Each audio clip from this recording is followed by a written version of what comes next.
AM 560. The Answer. I see a little silhouette of a man. Scaramouche, will you do the fandango? Thunderbolt and lightning, very, very frightening me. Galileo. All right, just let me know if it touches down. Where was that big cloud there, Squirrel?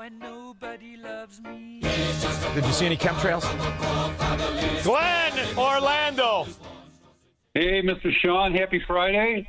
Yes. So the Democrats want to make your life affordable. So when it comes to no taxes on tips and no taxes on overtime, they're going to ignore that in the states of California, New York, and Illinois because the Democrats believe your money is their money. Well, they have no economic understanding of anything, and that's why their big achievement is what? Ghettonomics. What's ghettonomics? What is going to be their saving grace? Pot, that the majority of the people who buy it are already on welfare. Pot and the taxes that are paid for by government welfare. Or gambling and more welfare people throwing useless money into useless video games. That's their big achievement. Next will be whores, and that'll keep half of the politicians busy, right? So this is their big... The snake eats its tail and brags to the other forest creatures what a great hunter it is. That's ghettonomics. Sean, if you vote left, you will have nothing left. Oh, that's very good. How about this? How about if you want your own money, you're not a Democrat? If you want somebody else's and you don't have the courage to rob them the way the Democrats do, congratulations, vote for a Democrat.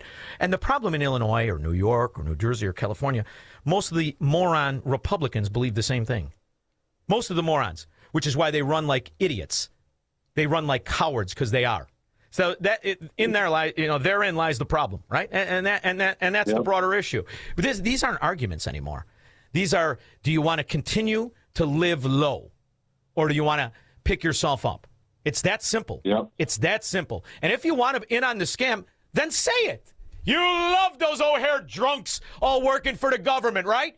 You wish you were connected enough to be one of those fat asses sitting behind Ed Burke's house or Dick Mel, right? You wish you had that clout to get that cushy job.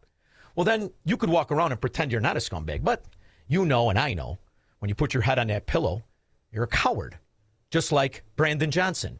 You're just a coward looking for an excuse to steal somebody else's money. That's all you are. We passed paid time off. Yes, we've abolished the sub-minimum wage that has its vestiges tied to slavery. And black and brown women being forced to make ends meet. Minimum wage has its vestiges tied to slavery. No, minimum wage exists because the crooked municipal unions, those half-ass gangsters in the upper echelon of the unions that never worked a day in their butter-handed pansy wannabe gangster life. They needed an excuse to extort both the company and the worker who does the service the way it operates now. And in the year 2026, that you still tolerate this nonsense. I mean, it's truly amazing. With all that we know, we would still tolerate this fairy tale of utopia, this promise of the communist, socialist, American Democrat gangster. And here's more evidence. Apparently, there is an inspector general that keeps an eye over things in Chicago. Something tells me if we look far enough back in her record, registered Democrat. Chicago's Office of the Inspector General has found that the city's finance department lacks the necessary tools to manage and address debt that is owed to the city. And joining me to discuss these findings is Chicago's Inspector General, Deborah Witzberg. Deborah, thank you for... So the problem is that Trump is cutting off the money to these Confederate cities and states. They're called sanctuary. They nullified the federal law. They run a confederacy. So he said, you're not going to follow the law. You're not going to get the money because they've been hiding the fact that Chicago is a welfare city. Welfare. Can't operate on its own, even with its welfare programs of ghettonomics. No matter how many video games they put out there, no matter how many drug dope distribution centers they put out there, they will never finance themselves. They can't.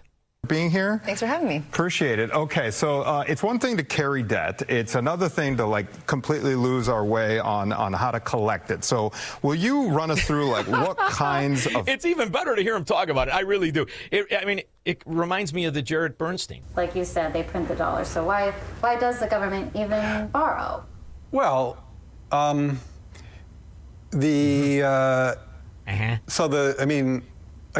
some of this stuff gets... Some of the language some of the language and concepts are just confusing. I mean, the government definitely prints money, And it definitely lends that money, which is why the government definitely prints money, and then it lends that money by selling bonds. Is that what they do? Somebody get Larry Summers off of a 12-year-old he has chained to his radiator. Fines or owed money that we're talking about here, and how this is affecting the average citizen here. Absolutely. Debt owed to the city comes from many different sources, all different kinds of bills, fines, fees, any money that's coming due to the city. What we found in this project is that the Department of Finance is set up in the law as the entity responsible for managing and supervising all of that debt, wherever it comes. And the Department of Finance does not have good tools in place to comprehensively see into and manage those different pockets of debt. Is that because Chicago's a new city, right? You guys incorporated what, last Thursday? Is that why? So how many hundreds of years have you shyster bastards been playing hide the problem?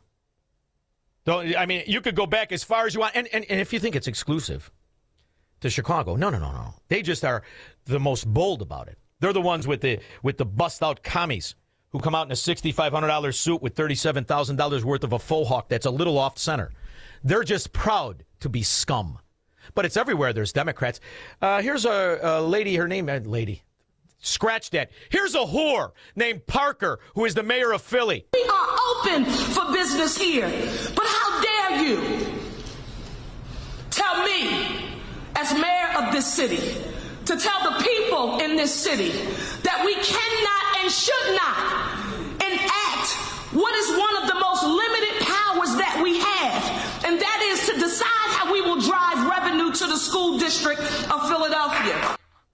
She'll tax you any way she wants. If you live in these areas and you're not in on the scam, don't get me wrong. If you derive your wealth from the fraud, if you were Daley's third cousin with the cork on your fork and you couldn't figure out how not to stab yourself in the eye during Thanksgiving, then, hey, stay there. Go ahead. But if not, you're the one that's going to pay for it. There's no question about it, because the people running, they're just as corrupt, just as stupid, with the same kind of history of failure. The race for Chicago's mayor now just 10 months away, and so far there are already 9 candidates who have filed campaign finance reports, and that indicates they are very interested in this contest. When you start raising money, usually that's a pretty good sign. So where does the money race stand today? We asked that question to our political reporter, Marianne Ahern, who has a look at the latest filings and how much money these candidates or potential candidates are raising. The money train is running, and there are 9 we're keeping an eye on, but there might be more. This is where it stands as of midnight, with a huge financial lead. Current Secretary of State Alexi Giannoulias, $18.3 million. State Comptroller Mendoza with $1.6 million. Current Mayor Brandon Johnson, $813,000. Newcomer Joe Holberg with $735,000. And Alderman Bill Conway has $705,000. Giannoulias. Conway is a trust fund punk. He has as much money as he wants. The Carlyle Group has endless fraud and government contracts. So don't worry about him. He's the only competition to Silky G. But Silky G, how many driver's licenses did you give out to illegal aliens? How many? How many CDLs to illegal aliens that ended up drunk killing our people? And he will pay no penalty, because the other dirty little secret, every one of them, the same philosophy of corruption. They're all mobbed up Democrats.